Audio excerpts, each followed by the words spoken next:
Well, the Saints are headed to California for 10 days where they will escape the heat and humidity. Or will they bring it with them? And as far as the roster goes, there are still plenty of question marks, including the word or, which is all over the place on this roster. Or. Who's going to start? This person or this person or that? Yeah. All over. To find answers to what's up with that, we bring in one of our favorite experts as Fox 8's Garland Gillen is here. And of course, that means we'll talk a little LSU and Tulane as well.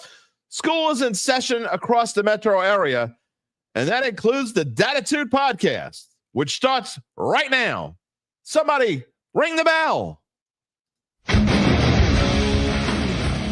If you're looking for the latest scoop and in-depth interviews on the Saints, the NFL, the Pelicans, LSU, along with the best bets of the week, then lucky you. Along with high-powered, in-the-know guests who cover our teams, Jim Derry brings plenty of Dattitude. And he'll always tell you the way it is, or at least the way he thinks it is.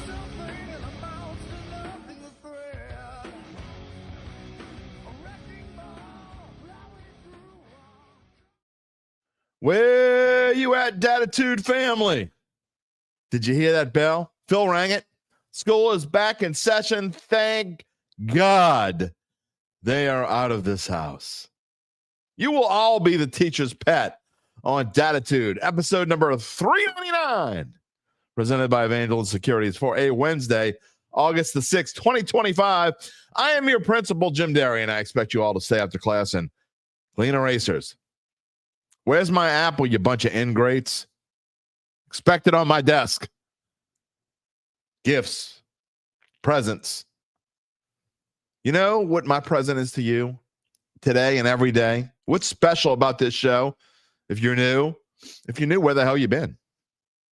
Oh, also, welcome. We're glad you're here. You can be a part of today's episode and every episode by typing in your comments. We're live every Monday, Wednesday, and Friday at 11 a.m. Central Time.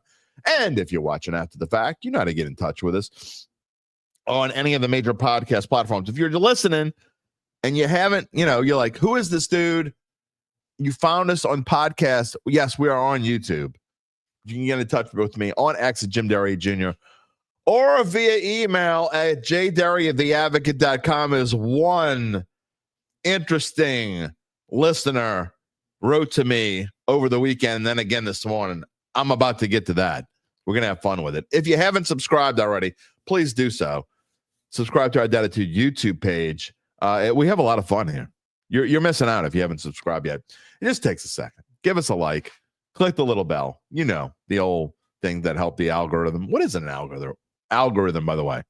It is maybe when Gabe comes on, that's what we're going to talk about later on this afternoon or this morning. I guess when he comes on, it'll be late morning / early afternoon. We're going to talk about what the hell algorithms are. I mean, he knows this kind of stuff. I mean, I'm old and just obnoxious and whatever. He knows what algorithms are. Maybe we'll talk about that. I doubt it, but maybe. What is on the show today? If you're watching, you can see it on the screen. Garland Gillen is on the show today. You saw it was on his show last week. It kind of works out like that. It's part accident, part not accident, I guess. I did want to have him on show number 399. He's coming on. We were going to talk about the Saints heading off to California for 10 days of practice.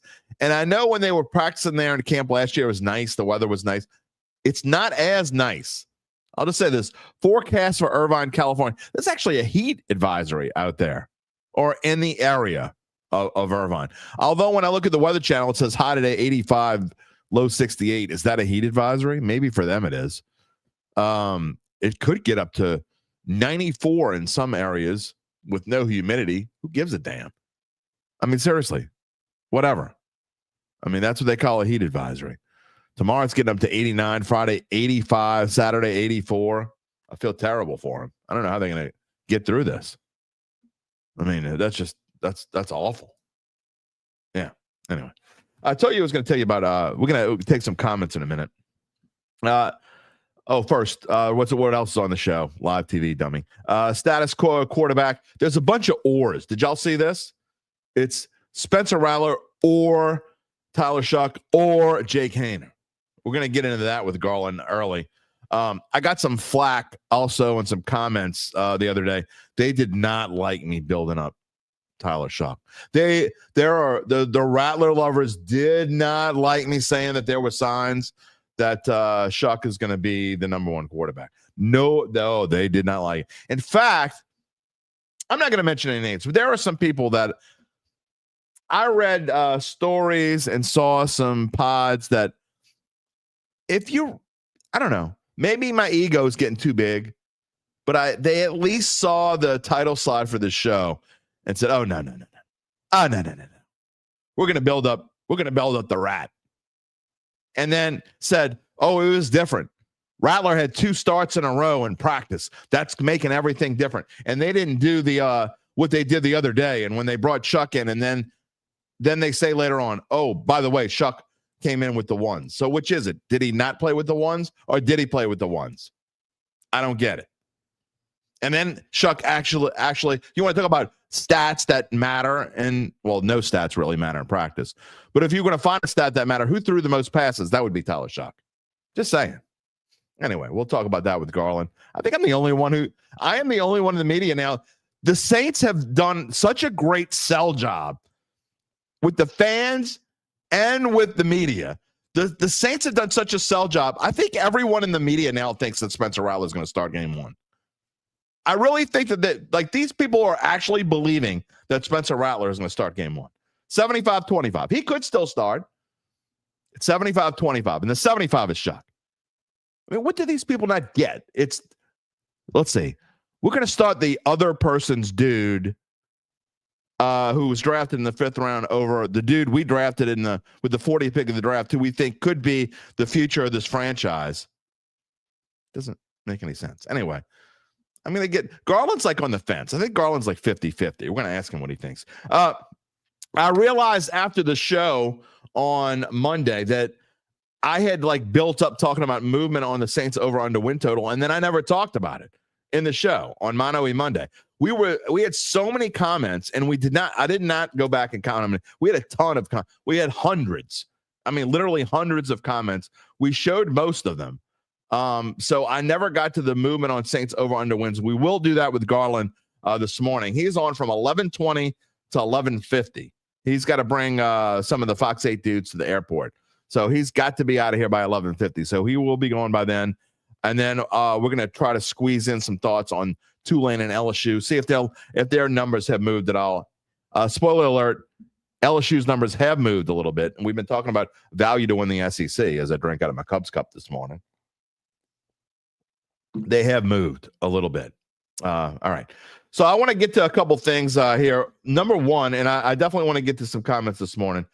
But first off, as we told you, show number 400 on Friday. You don't want to miss it. The great Jim Henderson is here. We'll talk more about it later on. But I got about 10 minutes to talk before Garland gets here, and I got to get him in right at 11:20 so he can get in and say what he's got to say, and then he's going to be going at 11:50. But I want to talk about the first day of school, always, of course, before I get to the jackass.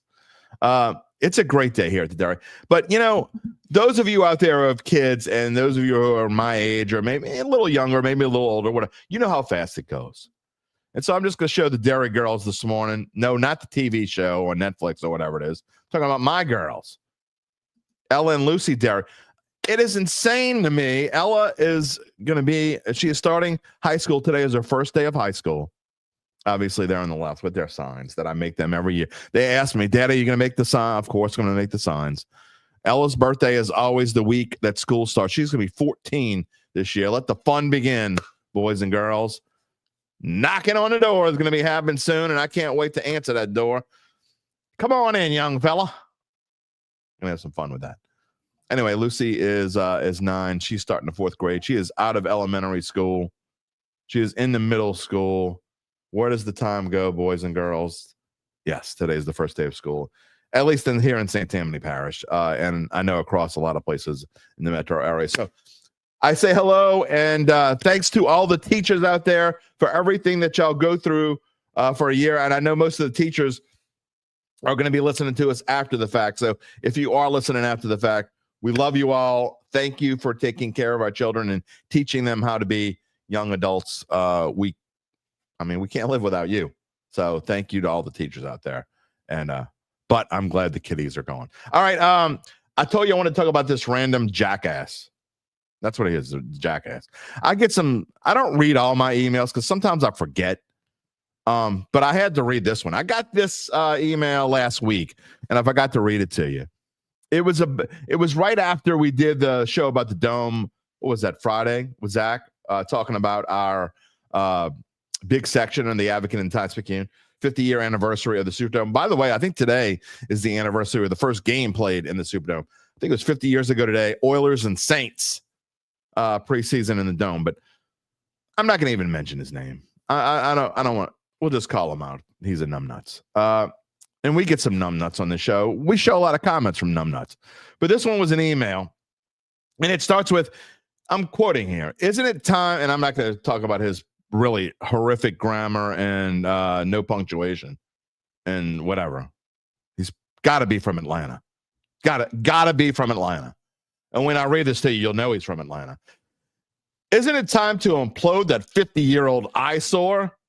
It's ITS. It's antiquated and past its prime, and it stinks inside. It's so old with no punctuation. I went to Atlanta and saw the Mercedes-Benz Stadium, and yes, I was green with envy. Not only is Atlanta a better city, it has the best stadium in America.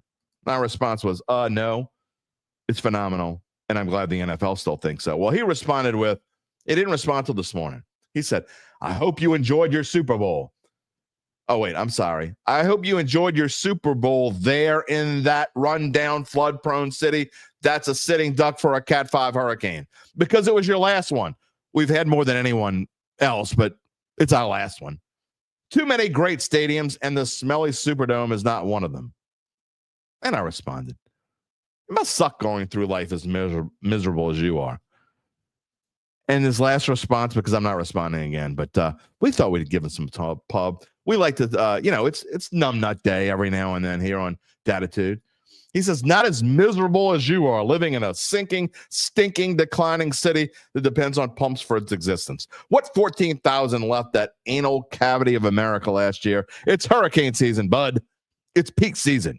You better get your place secured in the FEMA Dome, a.k.a. the Superless Dome. Do you see how miserable these people who live in Atlanta are? Got to be a Falcons fan, right? Just got to be a Falcons fan. There's no other explanation. The dude is a Falcons fan. You see how miserable they are in Atlanta? Plenty of comments. Got to get to them. But real quickly, and I'm going to talk about this later. Gabe, two things I want to talk about with Gabe. One, I already told him about the ESPN and the NFL Network have come to an agreement. Oh, boy. Are they going to screw up our red zone? I don't know. We're going to talk about that. Also, Shough Sanders is going to start the preseason opener for the Cleveland Browns. It shows you what pecking order and preseason means. It means nothing. There is about, I'm not going to say 0.0. I use that a little bit too much, but I'm going to say 0.9. Let's go with 0.9% chance Shough Sanders starts their opening game of the year for the Cleveland Browns, the regular season game. I don't even know who they play. Gabe can look it up and tell me. I have no idea. It doesn't matter. It's not going to be Shough Sanders. So it just goes to show you what pecking order and on August the 6th, August the 8th, August the 10th means. It means nothing. And then lastly, before we get to the comments, those of you who were hoping the Saints would sign Keenan Allen, it ain't going to happen. By the way, the Cleveland Browns, thank you, Gabe. The Cleveland Browns play the Cincinnati Bengals on September 7th. That's a loss. So, anyway. Okay. Keenan Allen, yeah. Going back to the Chargers, leaving the Bears in free agency, going to the Chargers. A lot of Saints fans, including I was in that number. If you could have gave me one signee that I really thought would have helped this team, it would have been Keenan Allen. Ain't happening. NFL free agents, best available receivers still left on the market, according to Sharp Football Analysis. I don't know if this is old, so I apologize if some of these receivers have signed already, and I don't know this. Amari Cooper Gabe Davis, Nelson Aguilar, Tyler Boyd. Didn't he sign, Gabe? Oh, no. I don't know. Anyway, not a lot of big names on here. Let's just put it that way. So if the Saints are going to sign themselves a veteran receiver, they need to do it pretty soon. All right. Got about 4 or 5 minutes for comments before Garland comes in here. He's not in here yet. First one I want to show is Rocky. We love you, man. He says, good morning, fam. Thanks for all. I'm just going to read his comment. Thanks for all the prayers. We appreciated it. Unfortunately, on July 31st at 1:10 a.m., his granddaughter passed away due to her complications, and now we have a forever Who Dat angel. Our prayers go out, Rock. We told you this when you were here. I don't know. It's been a week or so since you've been here, and I know you've been super wrapped up in family business, and we miss you, man. We're glad you're back. We're praying for you. I can only imagine what you're going through. So we love you, Rock, and hopefully God will be up there. We know there's another angel, like you said, a Who Dat angel flying around up there. Look who's back. Randall is back. Good morning. Glad to have you back. And Gabe said hello to him. Chad, so sorry, Rocky. Sending vibes for strength. Good morning, everybody. UBN saying, giving some love to Rocky as well. Earl's Picks, happy hump day. Glad you're here, my friend. Dylan Smith, good morning, Dad family. Finally catching a live show. Kyle Sherman, good morning from SoCal. When are you going to see the Saints? Too bad the practices are closed to the public. I don't know, maybe, Garland knows people who knows people. Maybe we'll, I'm just kidding. I'd love to get you in, but it can't happen. Darryl Romero, great show as always. Thanks for hosting. So much knowledge. Thank you. So much knowledge. Wait till you hear our guest this morning. Sean Adams is here. Good morning. Michael Morgan. Why are a lot of Saints fans acting like Rattler is a top-notch quarterback or something? Oh, you're getting ahead of us, man. Come on, man. You're getting too fired up. Charles Magus, good morning. Cecil, happy Wednesday. Really enjoying the show. Been working from home over 5 years and glad he found my channel. I have to listen to other shows. Time to get rid of those non-dairy products. Yeah, well, can make you sick. Take too much dairy products, Let's see what else we got here. We got to get to Garland here, and I still got to talk about my friends at Evangeline. Doug Thornton, good morning, old friend. Where you been? Glad you're here. Let's go. Saints and Tigers. I'm going to talk about them all this morning. All right, I'm going to get to more comments in a little bit. I promise there are plenty in the queue, and we are going to talk. Some of them I will show when Garland's on. Some of them we'll talk about after. But before we get to Garland Gillen and the rest of the show, let me tell you about our friends at Evangeline Securities. Of course, they're a company that can help you decide if it's the right time to sell your family-run or privately held business. And just as importantly, they can figure out what that business is worth. If that's you or someone you know, someone you love, someone you just kind of like, someone you don't like, but they need help and you're in the helping mood. Well, have them reach out to Evangeline's founding and managing partners, Nick Braden and Ron Hemel. They will start by scheduling a complimentary valuation from their offices, either on Poydras Street or in Lafayette, whichever one you choose. From there, you will be well informed to begin to make the decision on if you want to proceed. Remember, we told you earlier about the red zone? I'll forget about the red zone. With their valuation, you will enter the green zone, which to me is a place you'd much rather be unless you're the Saints defense. It will fill you in more later in the show. Not on the green zone, but how this whole thing works. In the meantime, you can check them out at www.evangelinesecurities.com. Charles Mangus, you're correct, sir. The rest of your life. All right, time to move on. And we're going to move on and talk to our friend of the show. I'm a friend of his show. We just do all sorts of things. We have fun together. And he is, are you at the airport or no? You're at the station still? Okay, you're at the station still. Yeah, dude, Fox 8, baby. I'm taking Sean Bazan and Jeff Hager, my photographer, to the airport at 12 o'clock. So they're going to give us fantastic coverage starting tonight from California. Practices on Thursday, Friday, walkthrough Saturday, game Sunday, of course, on Fox 8. Sunday, 3:05. You see the bug on the left, bottom left portion of the screen. Again, the game.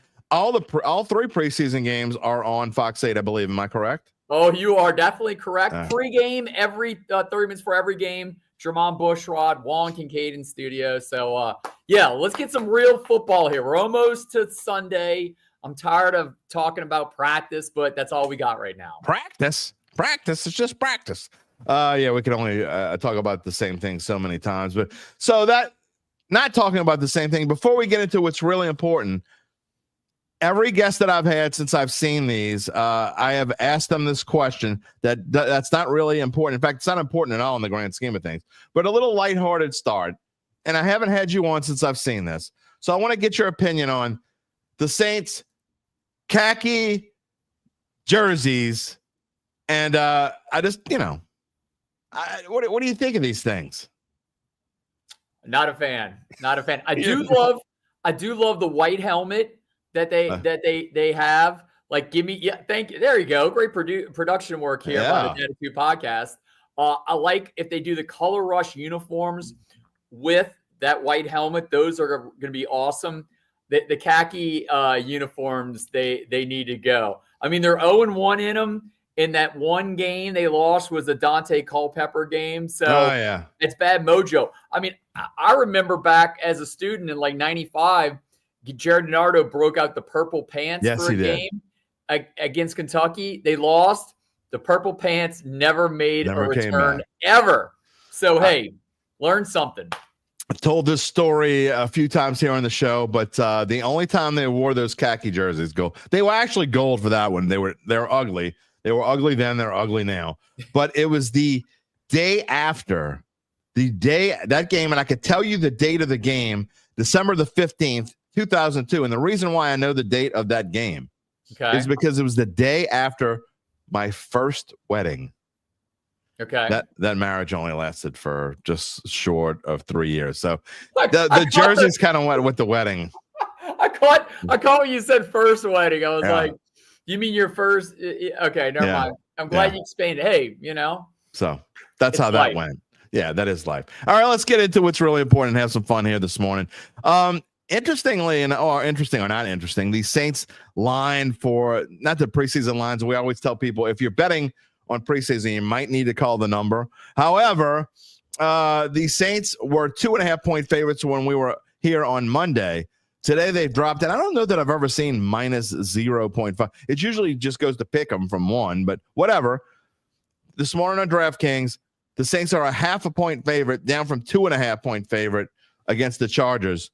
Why are people betting on the Chargers for preseason? Do we think it's because, is there word that Justin Herbert's going to play or some of the starters are going to play with the Chargers? I think the Saints have the edge because they are trying to see what they have at quarterback. I don't know. What do you think? Well, I will say this. Yes, there's 3 quarterbacks that are fighting for a job, and all 3 of them will probably play on Sunday. But I could also point out, Jim, that the backups for the Saints are not good. This team has no depth at all. At receiver, you go too deep, I would say. I've been to most every practice. They got 2 receivers. They got Olave and Shaheed. That's it, okay? I know we like to point out that Rattler and Shough not completing a lot of passes. It sometimes looks a little ugly out there. But you know what? The receivers aren't getting open in a lot of these cases, except for Olave and Shaheed. Your best tight end is usually hurt in Juwan Johnson. You have no one behind him. The running back situation is still foggy. So the depth situation is kind of spooky for the black and gold. So I know you could go one way and say, hey, the quarterbacks are fighting. That's why they should be the favorite. But if Trey Lance is going to be the starter again this week, he absolutely torched the Lions last week. And he's in a battle with Taylor Heineke for the backup spot. So you could sway it the other way and say the Chargers have 2 guys battling for the number 2 spot. So all that said, I would stay away from preseason betting lines, man. Call the number. If you got to bet, call the number. Let's see real quick. Charles wants to know, are they going to wear those new uniforms all season long? No, those are alternate uniforms. They're only going to wear them a couple of times. They also have their color rush uniforms. They'll wear those a couple of times as well. UBN wants to know, have any golf balls hit the new studio yet? Any new golf balls hit the new studio? No. 504. So they're going toward downtown, so away from us. But I will say this: they're fantastic neighbors, and that place, Jim, is packed all the time. Now I know it's been open for less than 6 months, so it's kind of the new thing feel, and kids are out of school right now, or at least the Orleans Parish Public Schools are coming back this week. But before then, it's always been packed. But no, we're behind 504. They're swinging toward the Caesar Superdome downtown. But I give credit to the question there. That means they know that we've moved studios.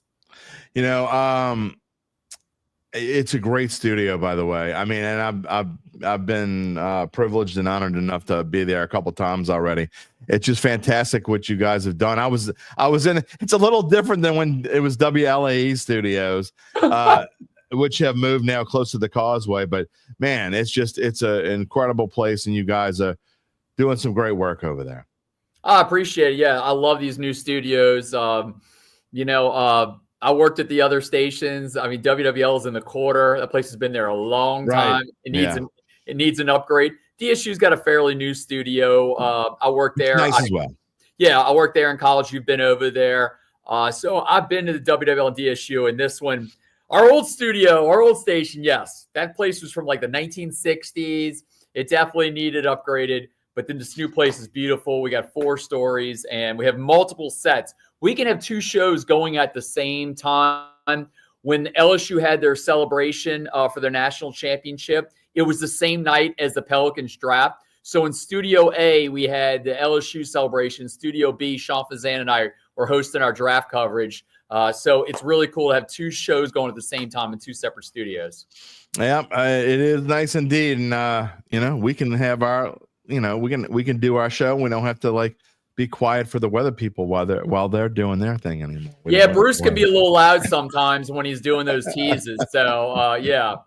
So yeah, you can definitely knock out a few things. It's not nearly as cramped as it was. All right, let's talk about the Saints heading to California. You're talking about bringing Shough to the airport, and right after we get off of the show. But we've talked about what Kellen Moore has done and how he has cut down on some of the early work and not throwing these guys, balls to the walls and make them, work 2.5 hours a day and cut down. Now, the last few days, they've worked a little bit harder. Going to California, another thing I like that they're going to spend 10 days there. Perfect time to kind of break up the monotony of camp early on. Go spend some time in California where the weather's nicer, although it is going to be warm. It's going to be in the mid-80s, which is, we'd take mid-80s anytime this time of year. But overall, a great time for them to go and spend a week and a half in California. Yeah, we talked to Clyde Edwards-Helaire yesterday, and he was so excited to have a change of pace. I mean, he's from Baton Rouge. He knows a hot summer training camp practice at LSU very well. So getting out there, I think, Jim, I've recounted the story before, but I was out there 17 days for training camp last year, and it did not rain one drop in 17 days. I mean, Every single day in New Orleans, we have rain, but I will point it out. Kellen Moore said that only one practice got disrupted by the rain where they had to move one inside beforehand. So they've been actually fairly lucky out there in Airline Drive that weather has not disrupted a lot of their practices. But yes, it's a great change of pace, a little something different. They will come back home on the back end. Training camp will continue before that second preseason game against the Jacksonville Jaguars.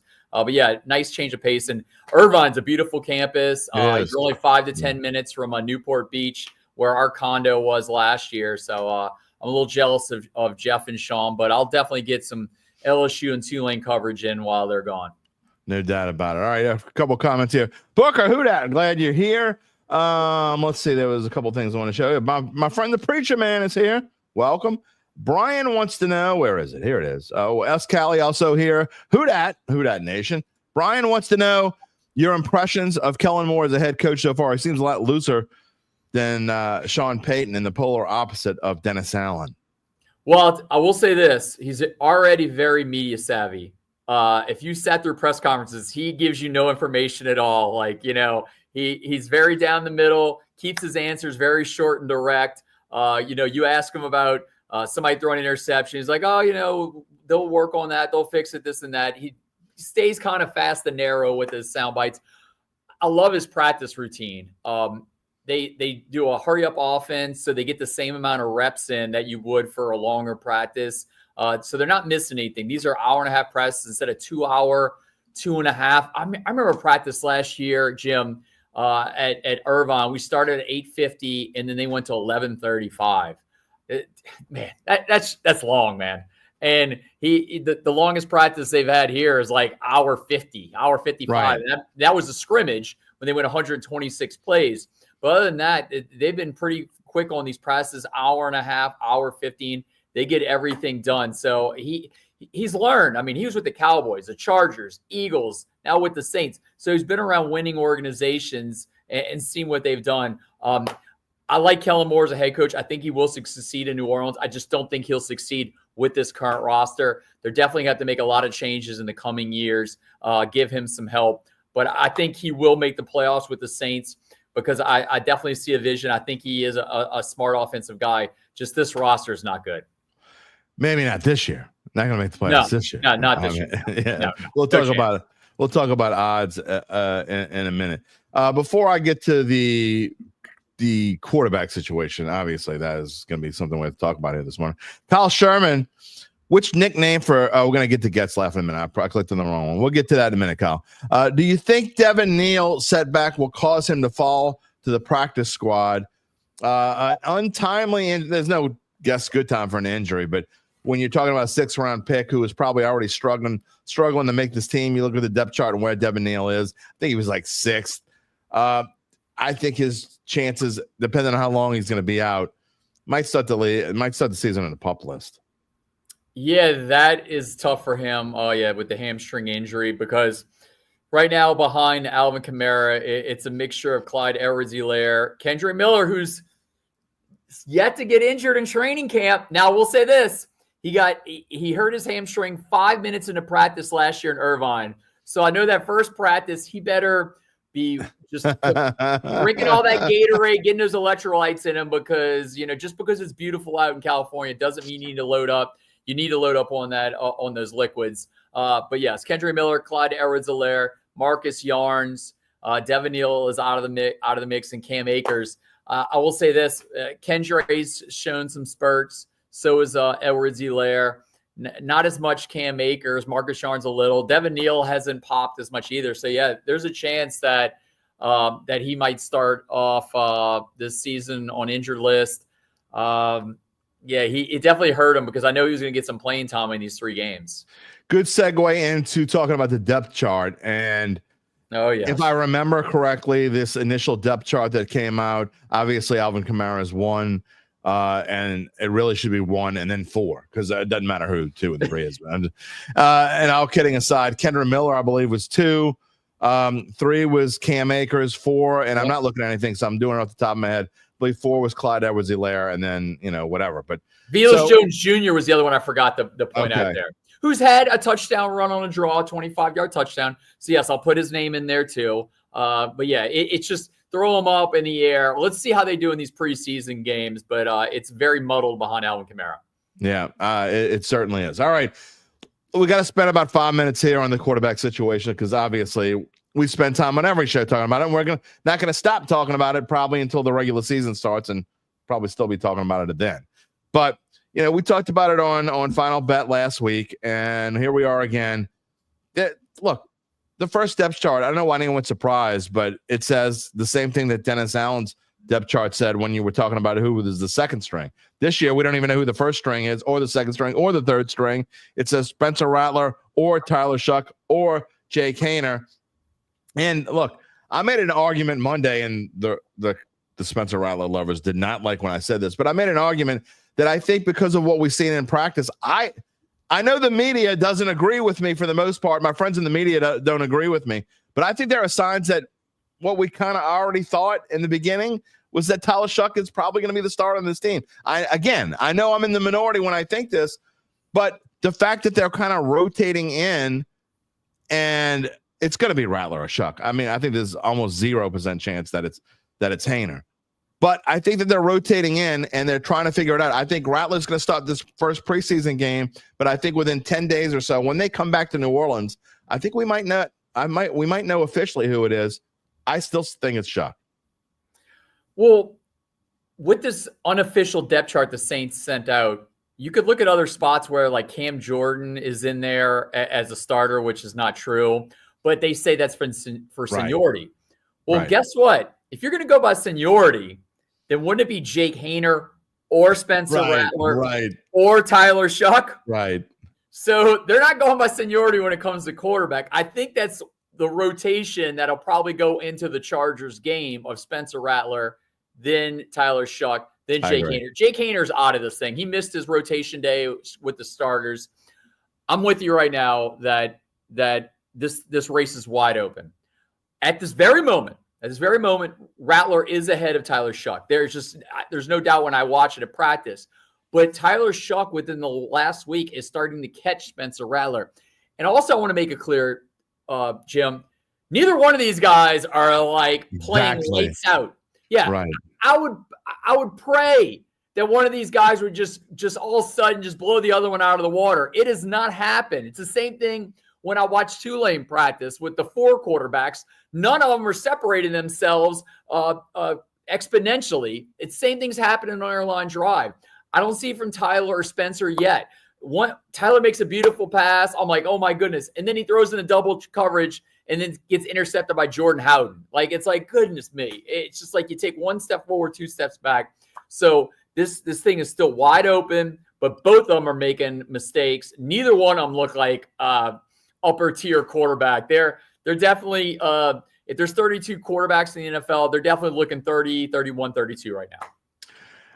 I think they're 32. I mean, yeah. The Browns situation's an absolute disaster. It is a mess. Too. Well, and it goes. I said this in the open, and for those who weren't here, we talked about it, and we'll probably talk about it again with Gabe around noonish. But Shough Sanders has been announced as the opening preseason starter. There's almost as close to 0% for Shough Sanders to start the opening real game as there is for Jake Haener to start the real game. Yeah. I mean, Shough Sanders, very decent chance he starts the season on the practice squad.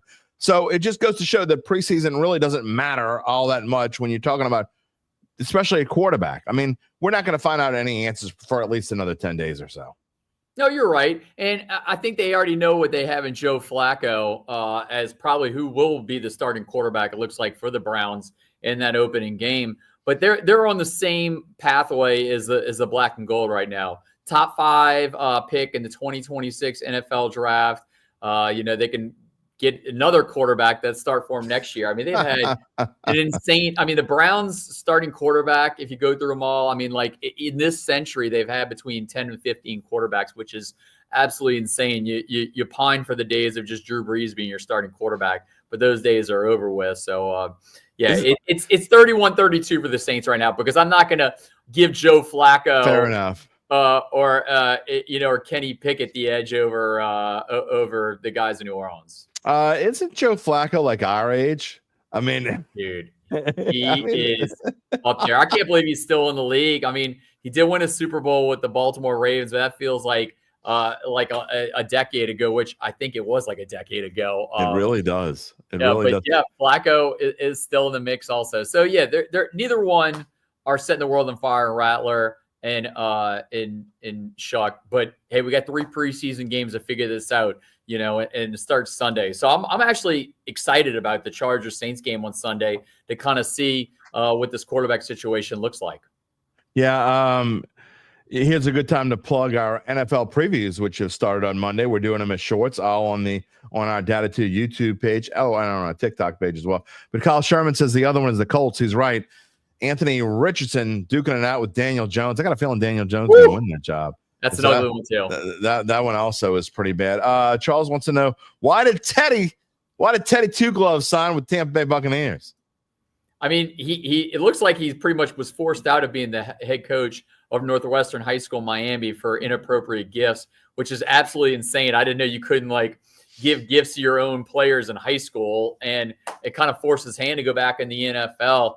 He's a very reliable backup. Got some playing time. Would have been nice to come here.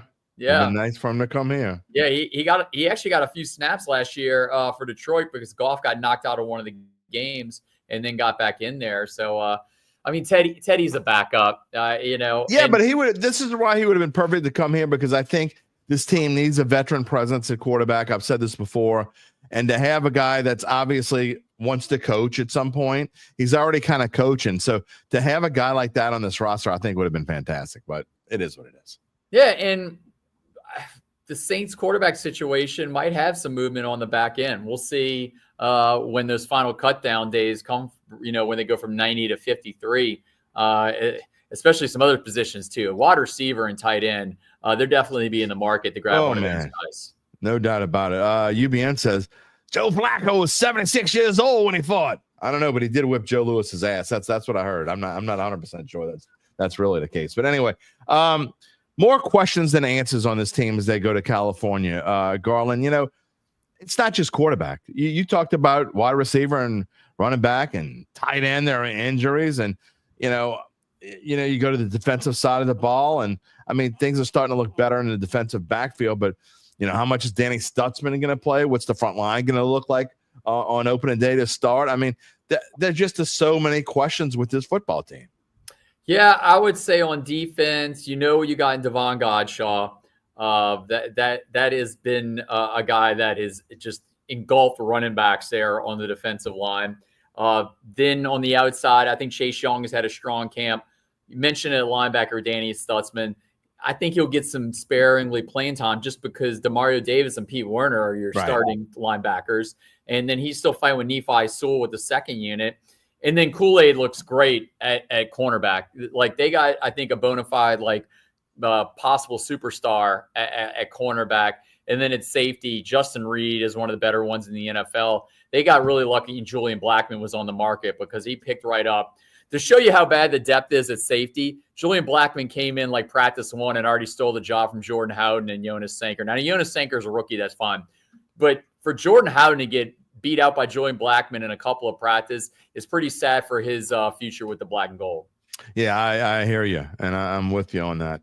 What about the Saints O-line? I think, we want to talk about a positive. You and I have kind of talked about this. I think that, Nick Saldiveri is out for the season. That's not a huge loss, really. They bring in Shane Lemieux, who has experience with this team. But and I've talked about this, I'm really excited to see what this front line is going to look like on the offensive side of the ball because, look, if you're going to rebuild a team, to me, you got to start in the trenches. I think the Saints are doing that. I really like what I see on this offensive line so far. We'll see what it looks like in preseason. Yeah, this has 4 first-round picks. Eric McCoy's a second-round pick. No depth behind them. I mean, you got Will Clapp, Dylan Radons, Landon Young, and then you pick back Shane Lemieux up. So that's not an exciting amount of backups there. So if you have any injuries, you're in a bad situation, which you saw last year when McCoy went out. But right now, I do love Kelvin Banks and Fuaga at left tackle, right tackle. Trevor Penning is playing fine right now. Okay, everybody wants to loves to dog him. He's doing fine right now. Yeah, no doubt about it. And I think he's going to work out well there. All right, before I got about another 6 minutes with you. We've got to cram a lot here. Real quickly, I want to talk about the Saints odds and their over-under win total. I'm going to get into this later probably after you're going here, Garland, because I didn't mention that. I wanted to talk about it Monday and I forgot. But real quick, DraftKings, the number is going closer now to 4.5 than 5.5 as the people with money are betting that under. You almost can't bet the under 5.5 now. It's minus 165 under DraftKings. You can probably find it better somewhere else. But I'll just say there's not a lot of hope nationally for this Saints team. No, I saw Jeff Duncan out at Saints training camp yesterday, and he does that column every year with all the locals that cover the team predictions on the season. I told him right now I'm thinking 5-12, that would be the under. And they've gone under the last 4 years in a row. But yeah, I think I'm optimistic saying they're 5-12. Jim. I think that's very optimistic. And I'm not trying to be mean. I just think, record-wise, I just think that's the case. People are saying 2 wins, 3 wins. So for me to say 5-12, I'm being, I think, quite optimistic. I put it as Kellen Moore, I think, is a good coach. And I think he can find a way to get some wins this season. I don't buy the Carolina Panthers are a good team. You play them twice in one season. You get the Jets, you get the Giants. So there's wins out there. So I think they can find 5 wins this season. It's like the optimistic Saints fans. We actually have some fans. I told you this the other day. We actually have fans here. Yeah. Members of the Dat family who think this team's going to win 10 games. because they're looking at, well, that's a win. But what they're not realizing is that those teams that they think are easy wins, the other team's thinking the same thing about the Saints. Well, at least we know we're going to win that game. Giants fans are thinking, okay, we have a rough start because I just did the Giants preview. They have a brutal, tough first 4 games as well. But then they play the Saints in week 6, I think. And so they're looking forward to that game as a win. So it is what it is. Yeah, no, they're only favored in 1 game this season against the New York Jets. So, and that's like a 1.5 point spread, not all in on Justin Fields as a starting quarterback there. So they definitely have their own quarterback issues up there in New York. See, Preacher Man, he says he's a homer. He's saying 11-6. Whoa! Preacher Man's fired up. I gotta jump out of the camera for that one. Okay, Let me sit back down here. Okay, 11-6. Yes, Callie says not just that. He's not saying she's not. I'm sorry. Okay, all right, I'm back. I had to like. Whoa. Okay. All right. Okay. I only got 3-4 minutes with you. I do want to touch. I mean, they leave at noon. Okay. If we need a few minutes over, that's fine. I mean, okay, cool. If you ever see me drive on I-10, I'm not the safest driver, so we'll be fine. I what the people need, I'll give you, Jim. You and the rest of New Orleans. It's miserable driving around. All right, real quick. LSU. The question is, are the Tigers of value to win the SEC? They have dropped. Their numbers have dropped. They were plus 800 when I talked about this last week. They're now plus 700 to win the SEC. Texas is the favorite as well as they should be. But one thing I talked about, Gabe, the other day, I think I find it interesting that Bama and LSU are 7 and 8 in the coaches poll. And in the rankings, they're 7 and 8, but yet Bama is almost, half. You're not getting any value with Bama at plus 380, in my opinion. But LSU now cut to plus 700. Any value on the Tigers? If you had to if I gave you $100 of Dattitude money and you had to put it all on one team, who are you putting it on? Well, I'm not going to put it on Alabama because I'm completely down on Alabama again this year. I don't think Ty Simpson is going to be the next great quarterback for the Alabama Crimson Tide. I've been to LSU practice. I paid attention to everything Brian Kelly said. I've watched about an hour of press conferences this morning from him because I'm doing stories a day on LSU. The only problem I have with the Tigers is I'm still worried about that O-line. But the only game that I see them possibly losing this year, like I see them losing the opener against Clemson because of the O-line concerns. But I think that LSU can run the table or maybe only get one loss in the SEC. I know Alabama is was the only game there. I don't think Alabama's as good as everybody thinks they are. Yeah, they're 5.5 point dogs at Bama, and that is the only game that's listed right now. I'm intrigued to see when a line comes out with Oklahoma, what that spread will be because that Oklahoma, it's on the back end of the South year. Carolina could be a trap. I mean, you talk about South It's Carolina. In Baton Rouge. Florida's in Baton Rouge.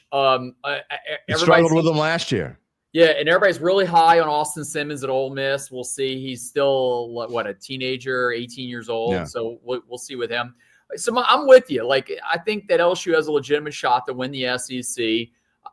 I mean, I still can't believe that their over-under is 8.5. I know we talked about in Final Bet. We talked about it here. I'm on the record as saying going over LSU 8.5, go over Tulane 8.5, and thank me later. I'm with you. I mean, I've said this already. I think it's a value, and I think that's just as good of a value, maybe even better. The LSU over 8.5 wins. I agree, and I agree with you that they're probably not quite up to Clemson. Look, Clemson's got a quarterback that seems like he's been there. He knocked Ugalele out there. It seems like that happened like 6 years ago. I know it wasn't that long ago, and I'm joking, but I mean, I think that's part of why Clemson is Mike Detillier talked about maybe a quiet value pick to win the national championship. And I think they're going to be almost a lock to make the playoff. Oh yeah. My AP preseason poll comes out on Monday. I have them number 3. So yeah, I think that's a good spot for them. Yeah. I got Texas, Ohio State, and then Clemson at number 3. I have LSU at 7, but as I pointed out, week 1, okay, like people are all, I talked about this on Overtime last night, was my final say. People are all over these preseason rankings and they should get rid of them. Week 1, Jim, week 1, Texas plays Ohio State. LSU plays Clemson. Miami plays Notre Dame. That's 6 top 10 teams playing against each other in week 1. The rankings are gonna be completely like changed by 1 week. So just calm down. Like when I release my top 25 next Monday, coordinating with the national poll coming out, I'm sure I'm gonna get a bunch of haters in my comments, but it's like it's gonna change quickly. Yeah, Gabe and I talked about this the other day. We both agree that, and as someone who spent many a year doing state high school polls. Whoa, that's got to be tough. Oh, it's brutal, man. I just think it's meaningless. I get people want to see it, so we give the people what they want. But sometimes, I mean, how are you supposed to know what happened like in Oak Grove last night? You know, you have to go look through. You have to go through and see who's coming back. It takes a lot of time to do an opening preseason prep ranking. When you got to do 5 of them, it's even worse. Hey, take one bet here. In the car will be number 1. Just like you just figure that out. You know, for everybody out there doing rankings. They have one of the top high school quarterbacks in the nation. Brian Kevin wants to know, who does LSU have at wide receiver running back that we should watch out for? I love Nick Anderson. He's 6'4", 210 pounds. I stood right by him. I was on the sideline. He was stretched out wide, about to go up for a pass. He just hulked over me. So I love Nick Anderson. He's got a lot of speed. And then Barry and Brown from Kentucky, who's a track star. Those are 2 guys. I mean, everybody knows Aaron Anderson and Xavier Thomas and Chris Hilton. Those are returning guys. But keep an eye on the 2 transfers, Nick Anderson from Oklahoma, Barry and Brown from Kentucky. And running back, I'm doing a story on him today. Harlan Berry is getting some work. I've seen that. He's got plenty of time. He's going to get plenty of playing time. Well, I think it's like a mixture of Caleb Jackson just hasn't done enough as the backup, and that's why Harlan is in there. TJ Lindsey from Alexandria High School, he's a true freshman also. He's a good running back, but Harlan can catch the ball in the backfield. He's put on some weight, and he can run between the tackles. Harlan is going to play. Like Brian Kelly said that yesterday in his press conference. Harlan Berry will play this year as a freshman, so he's going to be out there. So, yes, I would also say look for Harlan Berry to get some action. You and I both saw Harlan Berry play last year in high school at St. Martin's, and it was like a man amongst boys because, I mean, frankly, St. Martin's is a single-A school. They just didn't play a whole lot of big-time programs. So we'll see how his talent translates from a single-A Louisiana high school to the SEC, which is quite a big difference. But I'm looking forward to that. Coming up, man, they're already practicing. They're getting started, and we are only a few weeks away from week 0. It's going to be a lot of fun. All right, speaking of college football, how about the Tulane Green Wave?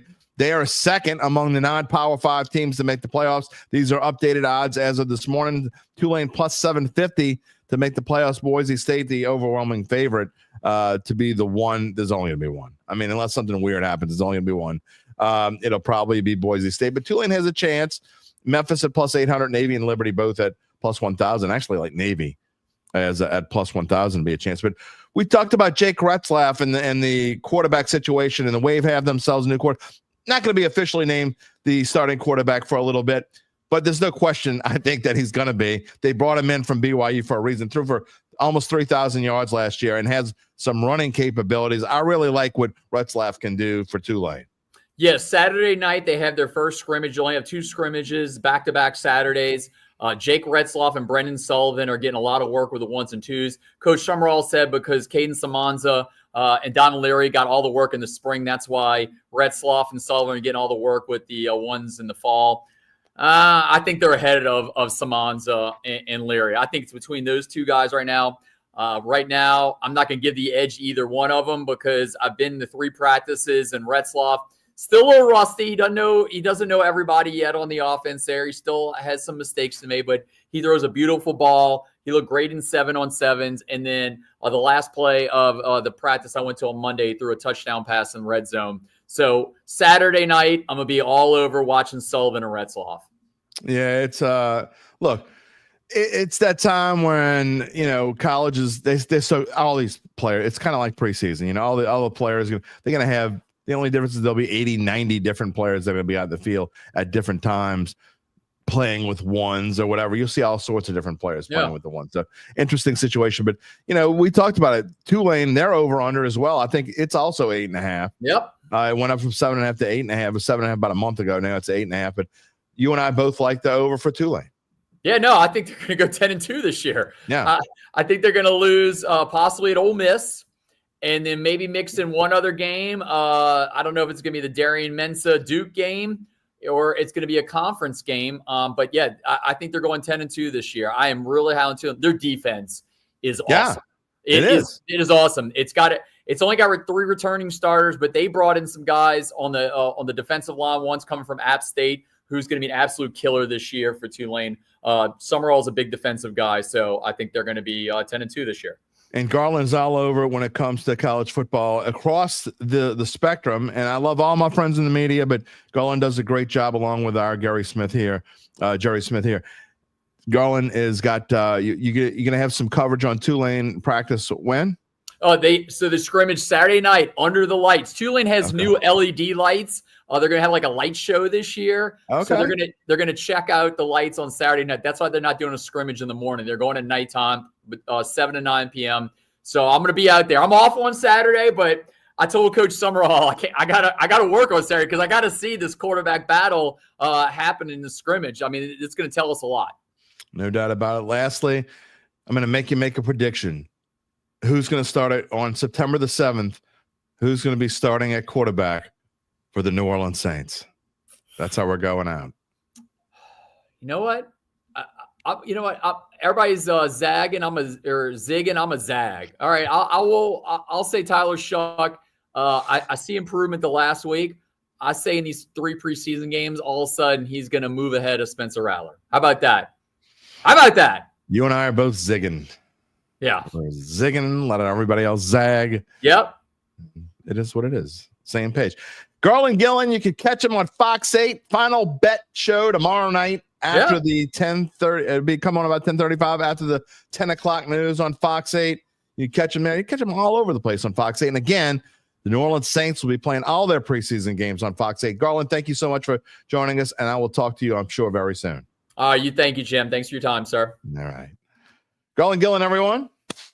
Love having him on the show. And again, I was on Final Bet last week. He was here today, obviously, and I'm sure he'll be on again before Saints start the regular season. Some comments that I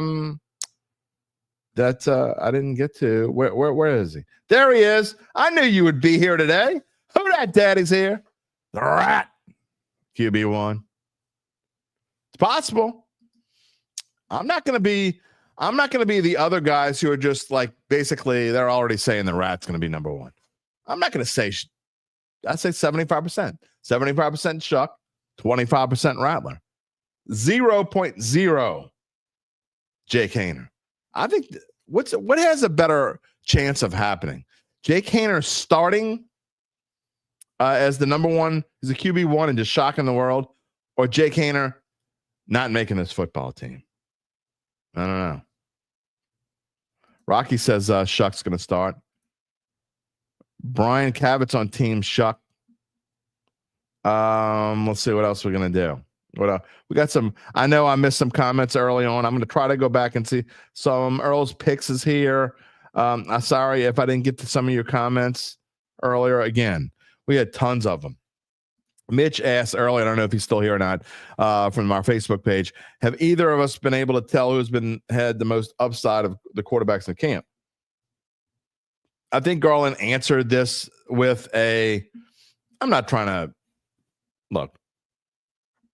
Here's the nice way of putting it. I truly believe that the Saints have the 32nd ranked quarterback room in the NFL. I really don't. And I hear what Garland said about it's either 31 or 30. No, I think it's 32. I mean, the Browns are a cluster, you know what, but they have Joe Flacco in that room, who is a veteran and has been in this league and has won a Super Bowl. I mean, that alone makes their quarterback room head and shoulders better than the Saints, in my opinion. I don't care if he's 59 years old. I really don't. It doesn't make a difference. The fact that he's in that room is going to make those other quarterbacks better, and that's why I wish the Saints would have been able to bring Teddy in here. I just think Teddy here would really help these quarterbacks Yeah, it may not work out with them in Tampa, or maybe they'll sign another veteran quarterback. I don't know, but I just think I really wish they would have done that. I really do. David +1 hash says, I don't care which quarterback starts. I want to see growth and something to look forward to as to next year as a team. And another reason why that leads to why I think it's going to be Shough. Again, I'm not just saying this because, I've been down on Spencer Rattler in the past. I think it's close to 0% chance, without it actually being zero, that Spencer Rattler is a long-term starter on this team.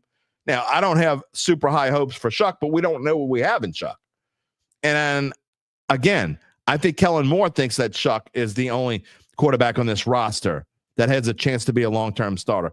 If you start Spencer Rattler, the problem is at some point you're going to have to replace him, because you have to know, if you're in this boat again, you can't go through a season with Spencer Rattler as your quarterback. What happens if Spencer Rattler comes in and plays just good enough to keep the job? Are you going to keep starting him and never give Tyler Shough a chance? No. You're still going to give him a chance. Then you're going to piss people off even more. So that's why I just think it makes sense, okay? It makes sense. It's logically sound to start Tyler Shough. If this team were going into a season and had a legitimate chance and said, you know what, I think this team could be good, okay? I think this team could be an 8 or 9 or 10 win team, realistically. And, and Spencer Rattler had looked decent at the end of last year. And I don't care what his practice numbers are. It makes no difference to me. If this were a potential 9 or 10 win team, then I'd say, you know what? Then it wouldn't matter if Tyler Shough got playing time. But let's be realistic. That's not what this team is. You have to know who the future quarterback is in this team. And there's only one player who even has potential to be a future long-term answer at quarterback. I'm not saying Tyler Shough is the long-term answer. I'm telling you, he's the only one that has a possibility, that there's a possibility he's going to be the long-term guy.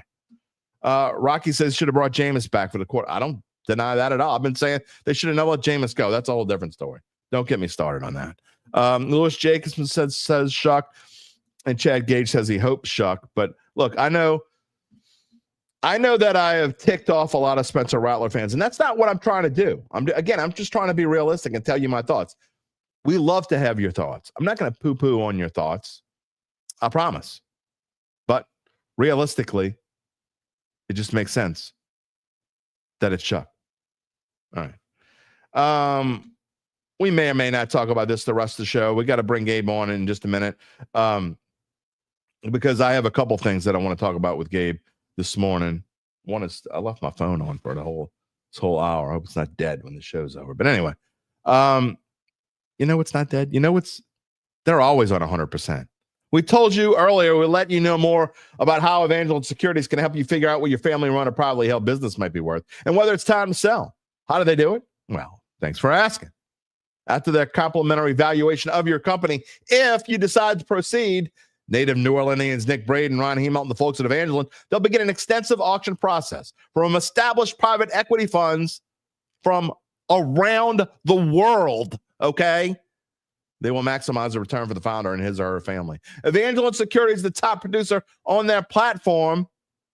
There are very few companies like them in this area. Go ahead, try to find some. And there are none, and I mean none, with their dedication and success. They are fully licensed. They're ready to serve you. So get in touch with Nick and Ron about what's really important. It ain't Tulane scrimmage Saturday night. It ain't whether LSU's a value at plus 700. No. You know what's really important? The rest of your life. You can find them at www.evangelinesecurities.com. Corey Atkins wants to know, so who's having the better camp? You start the one who's having the better camp, period. No, you don't. And here's the thing. How do we know who's having the better camp? The only way you know who's having the better camp is to read the words of the people and watch the little clips on the highlights. You're not there. You don't know who's having the better camp. Besides, I've said this 1,000 times. I'll say it 1,001. If it's kind of close, it doesn't matter who is better. It's not going to matter who is better. If y'all really think this is an open competition, you cray-cray, okay? If you want Spencer Rattler to be the starter, okay, great. You want Spencer Rattler? I'm not saying it's not going to happen. It could happen. They're one of two things that could make it happen. Spencer Rattler is that much better than Tyler Shough, and Shough just is not ready, and they're not going to throw him to the wolves, and he can't do it. Okay? That gives Spencer Rattler a chance that he has to be that, and he can't be a little better. He has to be that much better. Or Kellen Moore is being realistic. He knows those first 4 games, probably 0-4. And he doesn't want Tyler Shough to be the one that's starting him. Preacher Man says, Rat's going to surprise us this year. Wasn't Peyton Manning horrible his rookie year? I mean, no offense when I say this, Preacher Man. But comparing Spencer Rattler to Peyton Manning is like comparing ice cream to rutabagas. No. I mean, no, it's a big difference. You could see, first of all, Peyton Manning, who got absolutely robbed, the biggest highway robbery maybe in the history of the Heisman Trophy voting, was the first pick of the draft. Spencer Rattler was picked in the 5th round by the coach that everyone couldn't wait to fire. Big difference. And again, going back to Corey, and you start the one who's having the better camp. The Saints aren't a playoff team this year. You have to know what your future is. I mean, I'm not saying you go into the season expecting to lose, but you got to be realistic at the same time. We'll see. Anyway, we're going to get back to that. That's how we're going to finish the show today, by the way. We will finish the show talking about the Saints. I still welcome in your Saints comments, but there are some other things that I want to talk about, and we want to talk about them with our friend Gabe Henderson, and we're both wearing red today. We are. Just by complete coincidence. But it is Wednesday with Gabe Henderson. What's going on this morning? It's not this morning anymore. This afternoon. This afternoon, as of 8 minutes and 6 seconds ago. I'm with Rob on this one. I did not have a rutabaga comparison on my bingo card for today's show. So if you did, congratulations, shout out bingo, and come up to claim your prize. See, I try to keep it fresh on this show. And is there anything fresher than a rutabaga? I don't even know. Is that how you spell rutabaga? Red shirts. I didn't have us both wearing red shirts on the bingo card today either. All right, a couple of things that I want to talk about with you today. I don't want to spend a ton of time on them, and then we'll probably go out with you telling me whatever's on your mind this morning. Charles wants me to drink from a red Solo cup. I will not. I am drinking from my Cubs cup today. There you go. All right. First off, I'm going to just call up the New York Times, a.k.a. The Athletic. I'm going to talk about this. This bothers me, this news. And I hope I'm not going to be super uber critical of ESPN, but I don't know how many people saw this yesterday, but the big announcement that that ESPN and the NFL have, quote, and I'm reading this straight from the New York Times now, quote, formally announced their $1 billion agreement that will see ESPN acquire NFL media assets, including the NFL Network. I don't care because I don't watch the NFL Network that much, a little bit here and there. But linear distribution rights to the Red Zone and NFL Fantasy, that bothers me. Please, for the love of Christ, do not screw up the Red Zone channel. Yeah. Scott Hansen has perfected watching Absolutely. Football. Don't touch it. That's all I ask. The good news is that Scott Hansen just signed a 4-year deal like before this was made. So I don't think he's going anywhere. And he's not going anywhere. They'd be absolutely moronic to get rid of Scott Hansen. I mean, he is I can't imagine anyone else doing that thing. Scott Hansen is the sporting world's Alex Trebek. The only way that's a good one. He leaves is on his own accord. Here's what's scary. Yeah, I agree with you. What scares me is though, so how is it going to affect? I still, from what I read, they're being very vague on this. You were asking me like, what do we know? Yeah. You go through the story, and I've read this story, and I'm trying to find out, but they're being super vague on what. First of all, nothing's going to happen this year. Second off, I think this is still subject to approval from the SEC, and I mean the Security and Exchange Commission, not the Southeastern Conference. I think it still needs approval, and the government could look at this as a monopoly. They have turned deals like this around before, so it wouldn't surprise me at all that this doesn't happen in a long. It's not a sure thing. Let's put it that way. I don't think they would stop it.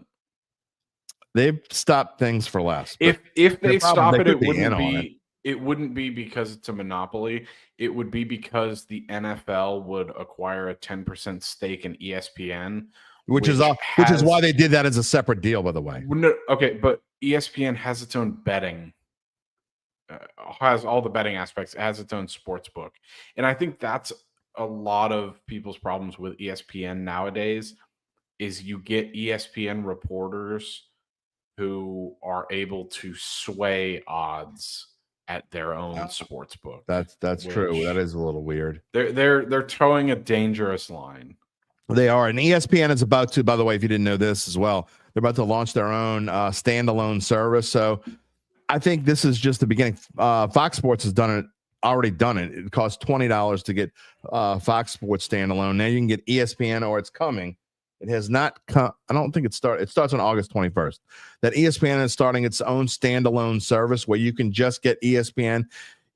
For people who are cutting the cord, some people have cut the cord already. If you don't want to, pay for like DirecTV or YouTube TV or cable TV or whatever, and all you watch is ESPN, or all you watch is Fox Sports, or all you watch is whatever, you're going to be able to pick and choose and put them together. ESPN will be, I believe, $30 a month.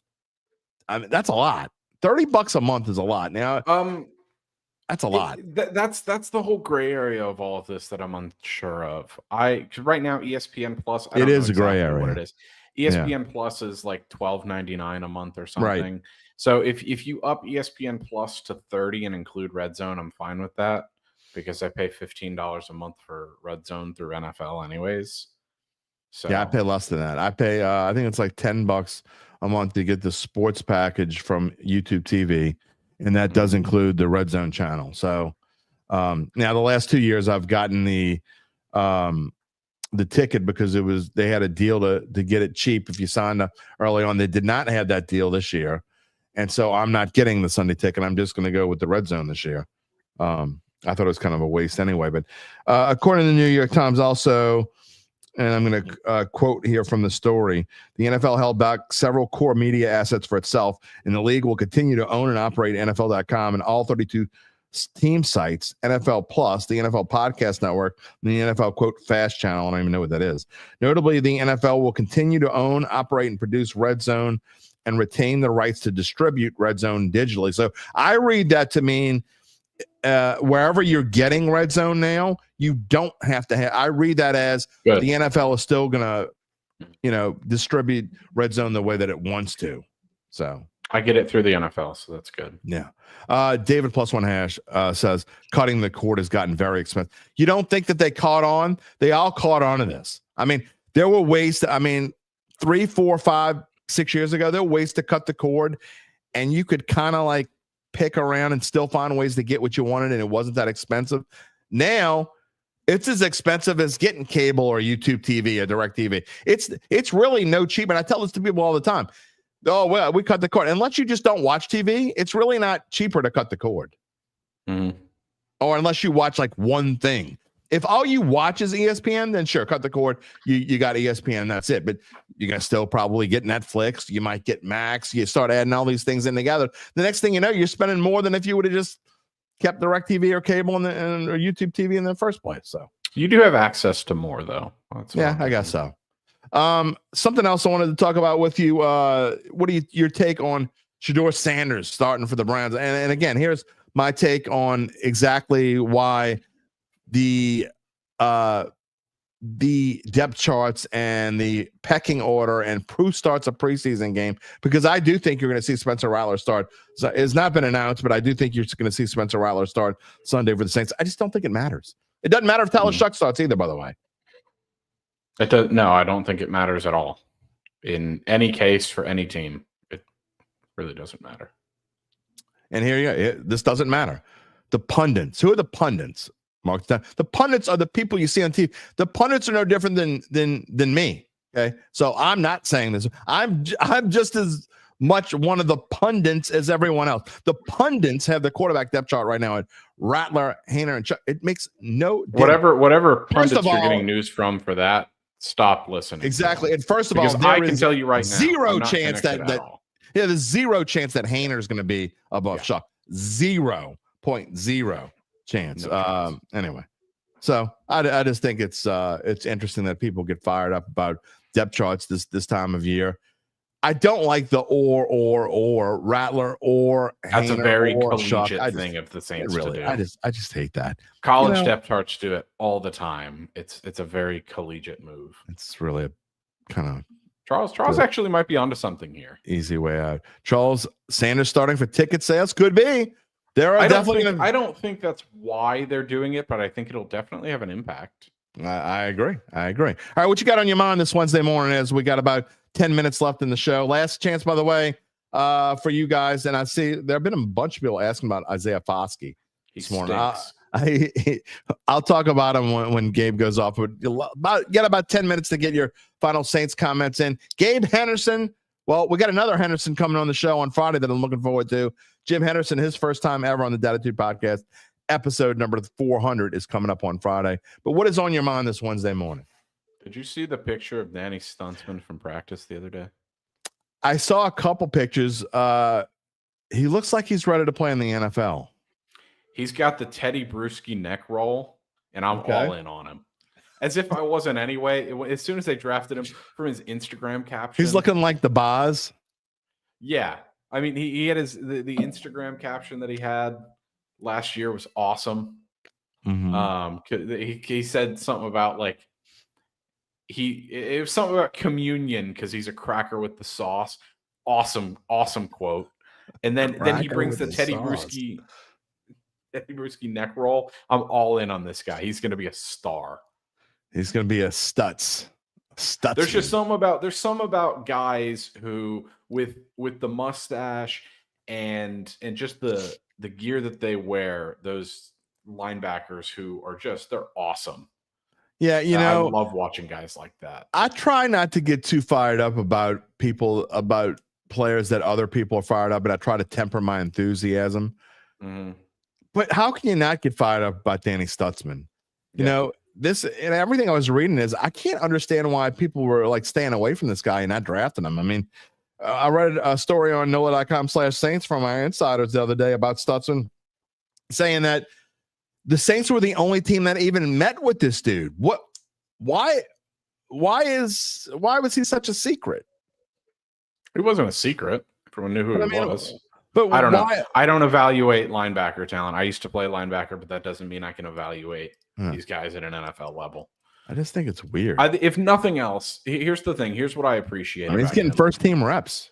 Here's what I appreciate about him. He's a mid-round pick. Yeah. Who is making the absolute most of the opportunity of a lifetime. He sure is. He could be the worst player on the field. And he could be one of the best too. He'll be damned if he's not having fun out there because he realizes he is playing a game for money, for lots of money. Yeah. Maybe not right now, but if he seems to have the right mentality. And that's awesome. I mean, you have to have that approach. Lastly, there is one other thing. I forgot to get a picture of this, but you sent me something yesterday, and I encourage everyone to go find it on social media. But to show you how silly some things are in other states. I mean, like this is like high school football in other states like Texas and Georgia, at least around here, they're life for some people. And there is a school in Georgia. What town was it? Do you remember? No, I don't. Anyway, just search for Georgia Castle. Search for Georgia Castle. They have done Central Gwinnett High School. Central Gwinnett High School, which is just outside of Atlanta, I believe. Awesome. In Georgia, they have done their press box in the shape of a castle. I don't think it's just a press box. I think other people probably have a suite or two in there. Who the hell knows? But it's in the shape of a castle. I encourage everyone to go out and look at it. Gabe thinks it's the the best thing he's seen in weeks, and I think it's just absolutely ridiculous. It is ridiculous, but that's why it's awesome. Yeah. Because as I just said about Danny Stutzman, football is about having fun. Yeah. And there are so many cookie cutter, just two rectangular stands on either side stadiums in high school football. They are leaning into their mascot. They are having fun with a press box. And people are going to want to go to Central Gwinnett games to see. I just think stadium. they should. If It's you're going to fun. spend that kind of money on a stupid castle-shaped press box, don't you think you could buy some new textbooks for children who need to learn Jim, how to you read? and I both know that money pumped into the athletic department will never be spent on education. LSU is a prime example of this. Their library is archaic. If anybody hasn't been to the library at LSU, it's archaic. They don't even have the Dewey Decimal System yet. It's so old. They're still waiting to get the Dewey Decimal System. I mean, the ceiling tiles are moldy and falling out, but it doesn't matter because they've got a brand new upgrade to Tiger Stadium. Yeah, they will. Education and athletics money will always be different, so that's why I think it's just fun. As Callie says, And then I would be remiss if I didn't leave without.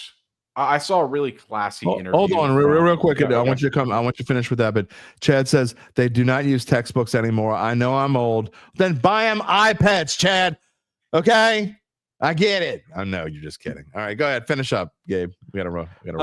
I saw an interview with Davante Adams on Ryan Clark's podcast, and he was asked about 3 players that he wants to succeed this year, and I thought it was really interesting. And it was a different side of Davante Adams. You got to see a really mature, respectable side. And NFL players you usually don't get to see open up like this. So I thought it was really neat. The 3 players he wanted to succeed were Travis Hunter, Aaron Rodgers, because best friend, Travis Hunter, because of the media storm he's come under in recent months. And then Cooper Kupp, which I thought was super classy because Cooper Kupp is a guy who was moved on from the Rams to make way for Davante Adams. And he said, it's a shame we couldn't play together. He's like, but I wish him all the best. And I thought that was super cool, him saying that he wanted a guy that he replaced to succeed in his new home. So yeah, Cooper Kupp playing for the Seattle Seahawks. Mm-hmm. It's going to be so freaking weird, dude. Did you know his grandfather was an original Saint? I did not. So here's the thing. I've got my fantasy draft coming up in 3 weeks. Yeah.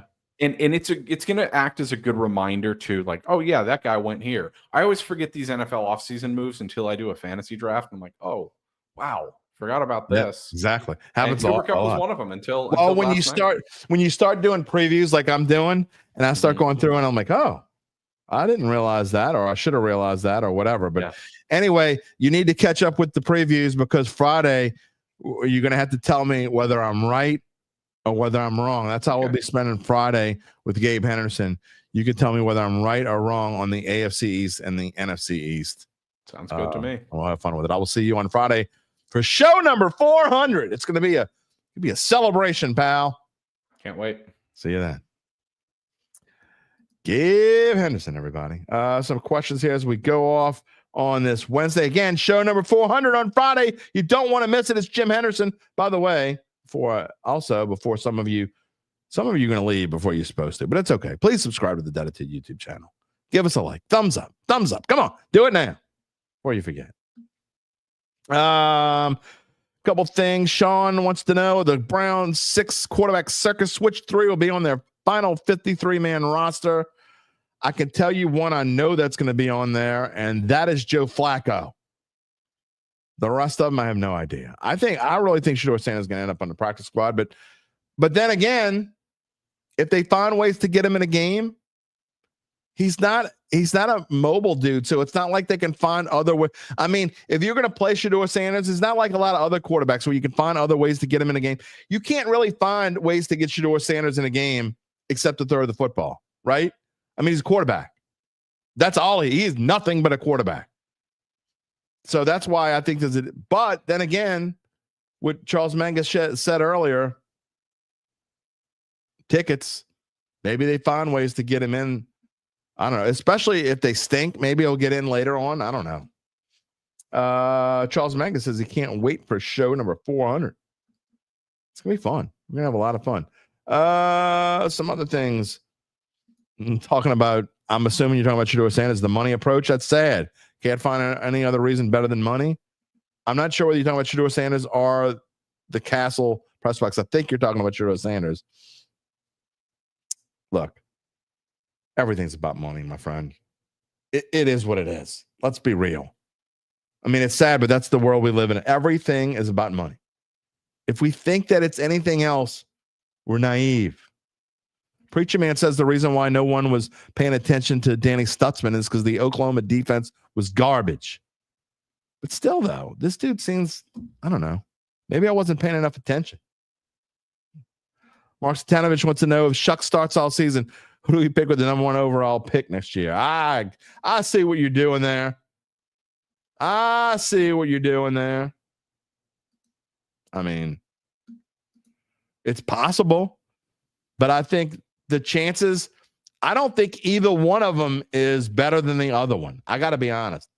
I don't think it matters if you're talking about wins and losses. Now, I think it matters to find out who the next quarterback is, if there's any chance that Shough could be potentially.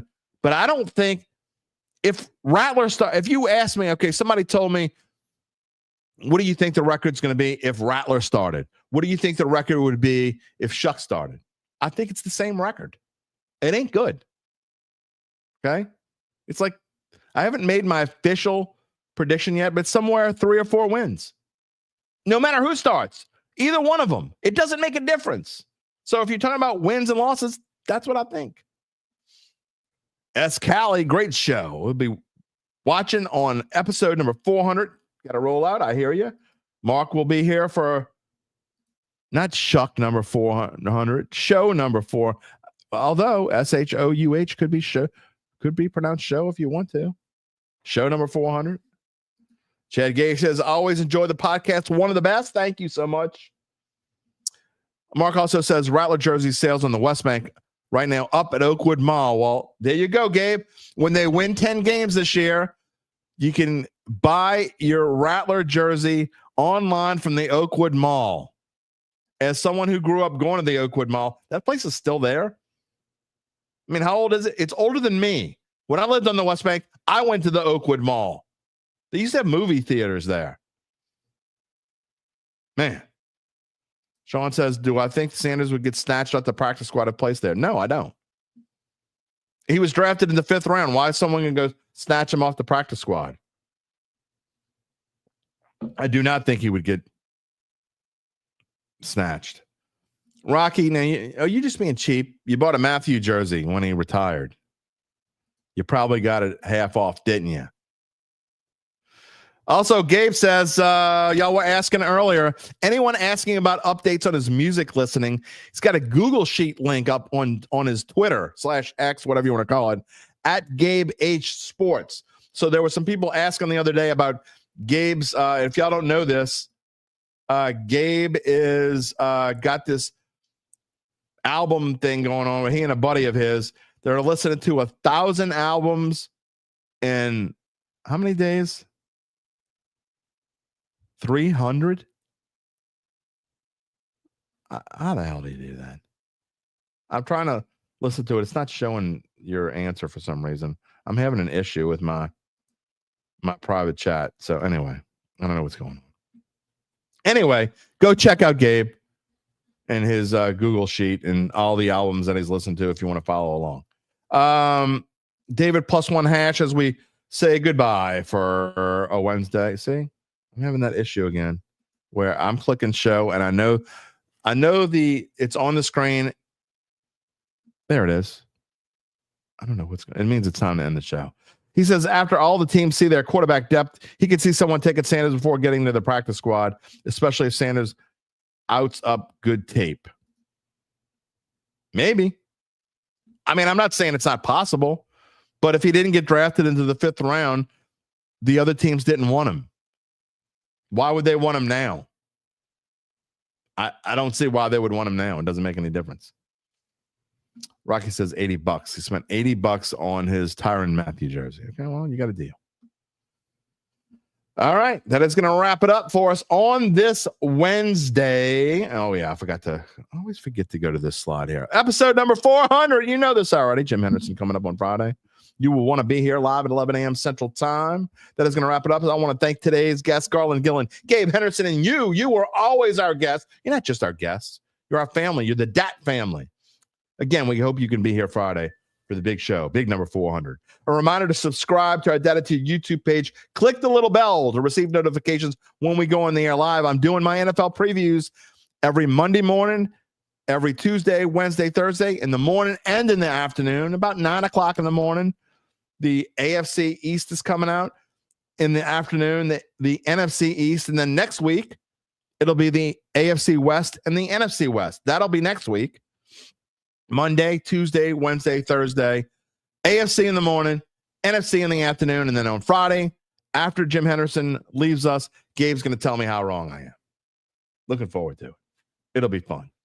You can also find us wherever you get your podcasts, including Apple, Spotify, and many more. Also find the replay of the show on NOLA.com/sports. But you can only see our NFL preview shorts on our YouTube page or our TikTok page.